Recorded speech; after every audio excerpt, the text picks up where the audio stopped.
Hello, everyone, and um, today I'm going to just a short introduce to Chang'an and Luoyang. And the music I just play for you guys, it's actually the reason why it brought me into this topic. This music is actually from a TV show called Longest Day in Chang'an. Um, I just love this TV show because it just have so many extraordinary scenes to represent how the society in China works and the diversity in China. It just really brought me into the topic about China.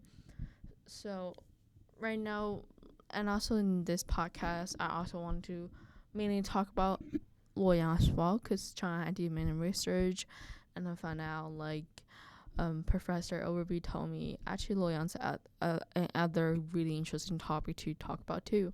So that's why I grouped them together to just do a sort of comparison on both of the capitals, because China have really so many similarities Luoyang have so many similarities to China as well, because it like China for example China, even though China have so much rich history that's from it's over 10 dynasties.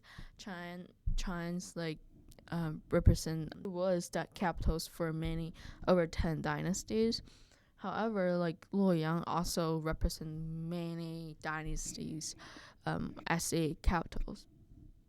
So I sort of and they both have really rich history. They both have really invaluable historical sites on both the place. And Luoyang right now it's in the I think it's in Henan province, and the China's in the Xi'an. Alright, so in this education podcast, we're going to introduce like three parts of comparison, because China and Luoyang just have so much to talk about. So I'm just gonna introduce to everyone here for only three parts of um like detail some aspects about Luoyang China. So first, I want to compare the gate, and then I want to compare the temple as well. And then last but not least, I want to compare the constructure of the city, the streets on both of them. So the main thing I'm gonna talk about is I'm gonna focus on in the Han dynasties, and sometimes I will also mention for sure Sui and Tang dynasty, because they both play pretty important role in both Luoyang and Chang. So for later Han, they moved their capital to the Luoyang, and I feel like one of like I what I researched on, so one of the reason it's because it's easier to supply to a new capital, since it's Luoyang's a plain land, so it's so much easier just um to supply the cities. So let's just get started to the from the gate. So let's start first Chan. In the Han Chan, on the western hand, there are 12 city gates, and here's the map that you guys can see the like structure a little bit the structure of those gates. And it's really, I will say it's really organized a way to how they construct and structure those gates. You can say it's really, from the picture you can say it's really a like a square-ish land, and how they construct the city plan, the city plan of Chan. And then you can see on the and the gates are super organized, so three to each wall, and the gates along the east wall from north to south, which is in this picture will be on the right side. It will be the 玄平门、清明门、Bachman. By the way, men in Chinese means gate. So it will say 玄平 Gate or Qingming Gate or Bacheng Gate. And then we move on to the bottom side, the south wall gate, which is really clear in this picture, which is just literally right on the bottom side. So it will be from the east to west. We're called Fuyanmen, Anmen, Xiamen. And then you move to even further to the left side, you will see the west wall gate from south to north were Chang'an, Zhichengmen, Yongmen. And along the north, which is on the top, the gates from the west to east were the Henmen, Chuchenmen, Luoyangmen. So I found out like the gates are super organized. It just so organized that's like just like mathematically organized city. I just found it amazed by that. And then I look into the also in the Han Dynasty how they organized Noyang. It's not as organized as they did in Chang'an. So according to the Luoyang Jianlanji, there are there were 12 similar to Chang'an, which is 12 city gates. But the three city gates on the east from north to south were Shandongmen, Dongdongmen, Maomen.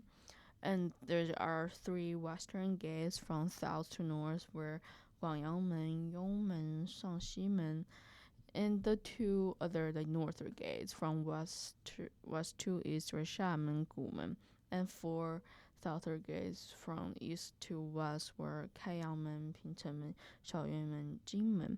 I always have a trouble to find a picture for Luoyang's distribution because the author of I tried to find all my picture on a one book called The Han Civilization, but there are some difference between what is his graphs to Luoyang Jianlanji's description.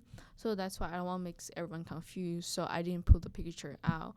So I would say the you can just see the Chinese picture to imagine what it looks like in the Luoyang, because the difference are like relatively small, where the only difference I will say just not so equally distributes along four sides of the city. Like instead in the western and eastern and western sides each had three gates, while there are four gates in the south and only two in the north. So that'll be the gates for the Han civilizations. Alright, the next part it's about the temples. So both cities, Luoyang and Chang'an, have so much rich history about Buddhism. So today, right now, I'm going to introduce some temples in both in city Luoyang and Chang'an. Luoyang's temple have so much rich history. So within 1 year, it's already over thousands temples built. Have so many different small or large temples built, and according to history, one of the Grand Minister of the Public Works, Ren Wang, said that with only 2 decades since the moving of the capital to Luoyang, Buddhism monasteries have already and racking up on 1/3 of the land originally marked for the development of people's dwelling state by really it's a evidence shows that how quick are those temples built and how large of the community in Luoyang. One really interesting points when I start to research the temples in Luoyang, it's like it's actually serve as a place to relax and relaxation and recreation for normal people, for what they call commoner, which means represent like normal people. It's not even lay people. Um, it's and those people, commoner, are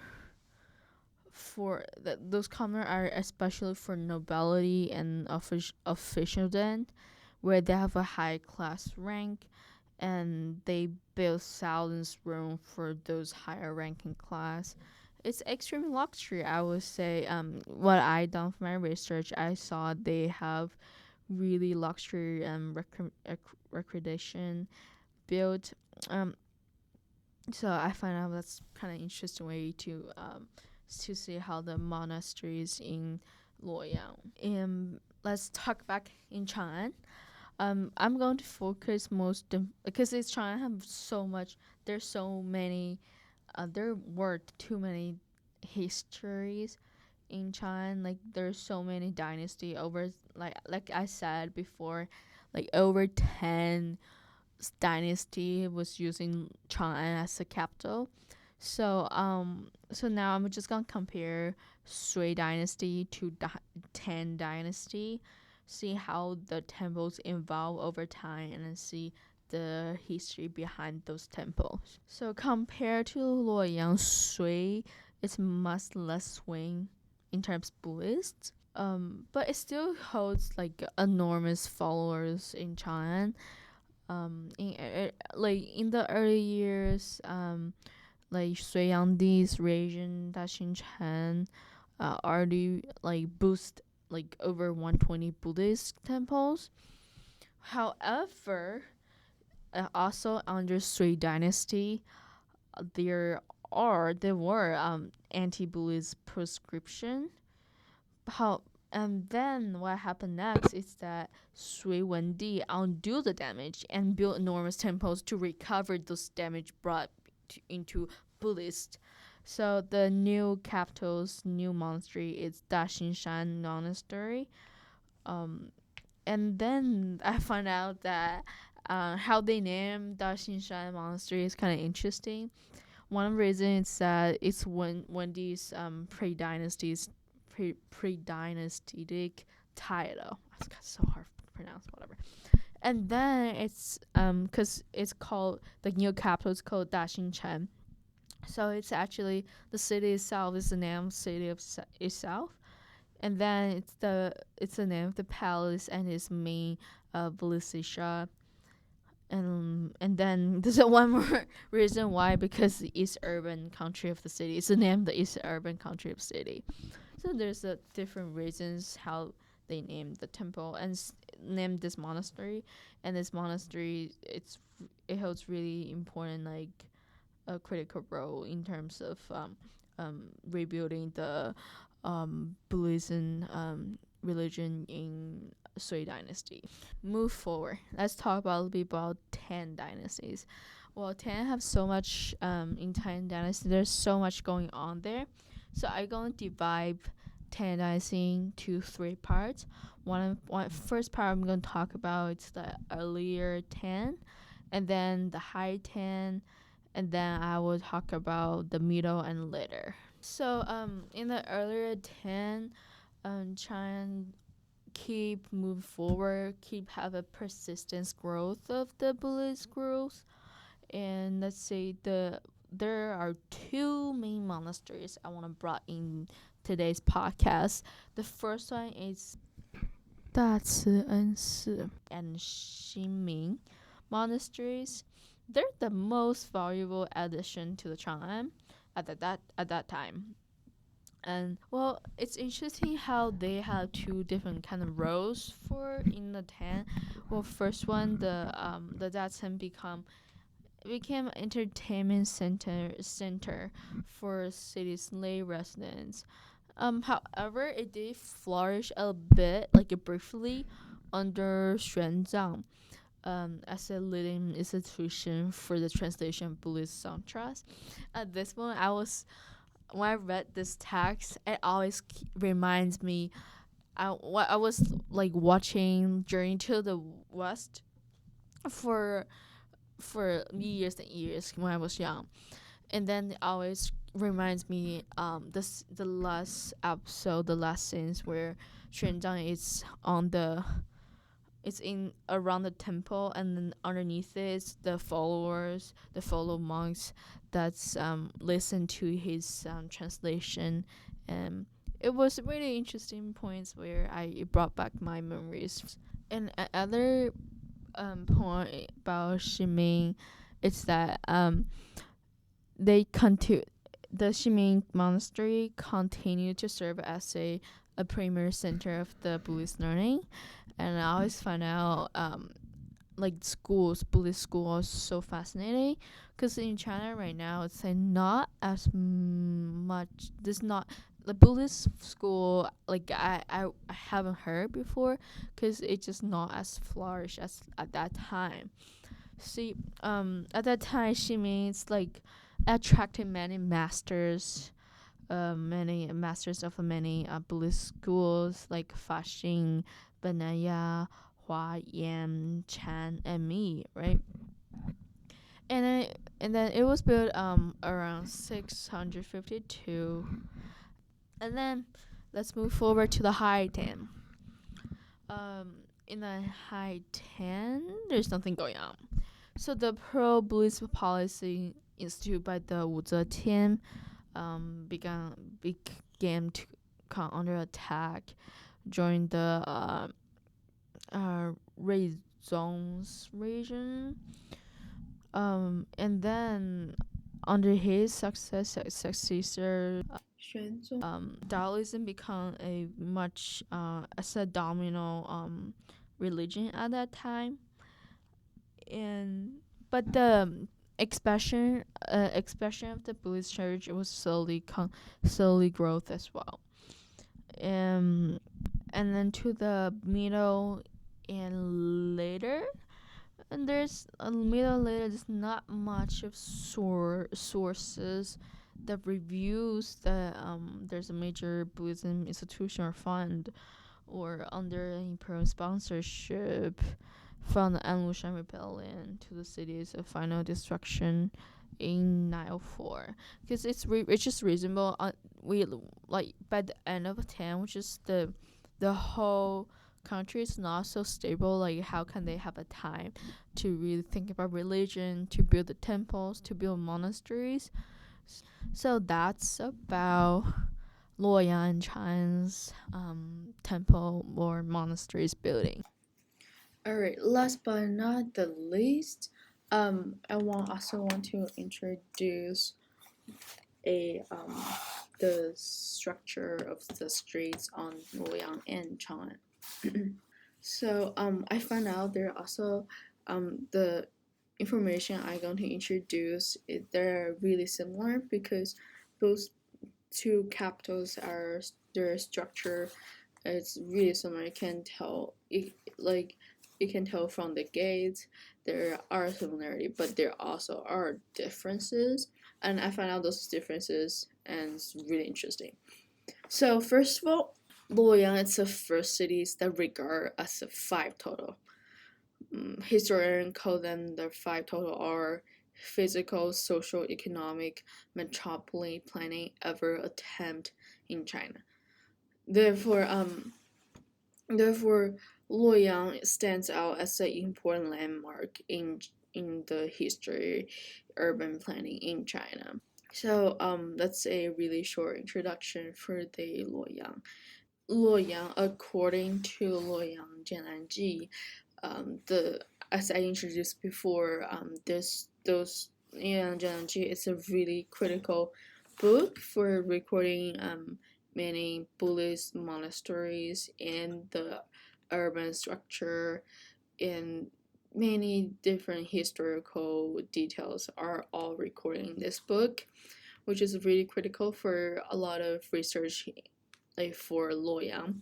So according to this book, the large avenues within city are those running through the palace gates all have 3 lanes, which is it's similar to Chang'an. And in Chang'an, actually, I'm going to introduce Chang'an first because it lays more a background on how they change from the Chang'an to Luoyang. So in Chang'an, there's no large avenues are built inside of 4 gates that are close to the Bachengmen and Fanyangmen and Xiamen. Other 8 gates lead into other 8 gates lead into long avenues extending to city. But before I'm going to introduce everything, I'm just real sorry, but I couldn't find it. Like, when I researched those books, they didn't have really a comprehensive picture, the urban planning picture for those streets. They only have overall like the map, but doesn't really help with the urban planning street structures. Whatever, back to topic. So therefore, although there are 12 gates in Chang'an, the city had only 8 major avenues, which is quite not that big within the walls. Those avenues were straight and running north, south, and east west, like forming a T's, intersections, and cross sections. Um, Although the length may vary, but the width are predominantly same. They developed the 3 parallel lanes, which are separated by two ditches, each are around 90 centimeter wide and 47.5 meter deep. The central lane was the widest, about 20 meters, and the two are outside are each about like 12-meter wide. So the name, the central road is called Chidao, and it was made exclusive for emperor. I find this is very interesting, where only emperor can like literally walk or like enjoy like have a road like just for using this road. Like I was questioning at the time, like how often will emperor use this road? Like I don't think it's like really rarely for emperor to walk outside their palace. At least that's what I know for. But anyway, so that's for only for emperor. Then each imperial prince were not permitted to use it as well. The other 2 lanes are for the common use. So there's a predominantly 3 parallel lanes, but only the central one is like it's for the emperor, and I think it's wider. It's wider than the average. Cause the central lanes like it's about 20 meters, and the other side like the left and right one's only 12 meters. So that's the only difference, and it's only for emperor use. And then in Luoyang, it's similar to what it is in Chang'an, but a little bit different. So there are 3 lanes, and but the middle row are not only for the emperor use, but also it can be used as a fight officials, and also those nobles families are allowed to really use the middle name. And pedestrian must use the side lanes. That's similar to what it was in the Chang'an. The left hand one for entering, and the right hand one for exit. Yeah. Major points about the streets, I found out that it's quite interesting how they did a small like adjustment from the Chang'an to Luoyang, and those are all under the Han civilizations. So means like I will say that if maybe they will have some change in later dynasty like North Wei and later Wei in the Tang, but like at least for the Han dynasty, that's basically the difference and similarity for the straits. So yeah, that'll be it for today's podcast. And actually, I'm gonna before we end, after we end, I'm gonna play around 30 seconds background music to fit out our really educational podcast. So this music is from the Sok Ensemble, Sokro Ensemble. It all conducted by the Yo-Yo Ma. He managed to find many different instruments across the globe, forming a sort of band in this sort of like a chamber orchestra, I will say, like quote unquote orchestra. So I'm gonna play for you guys, and thank you so much again for listening to me this educational podcast. Thank you.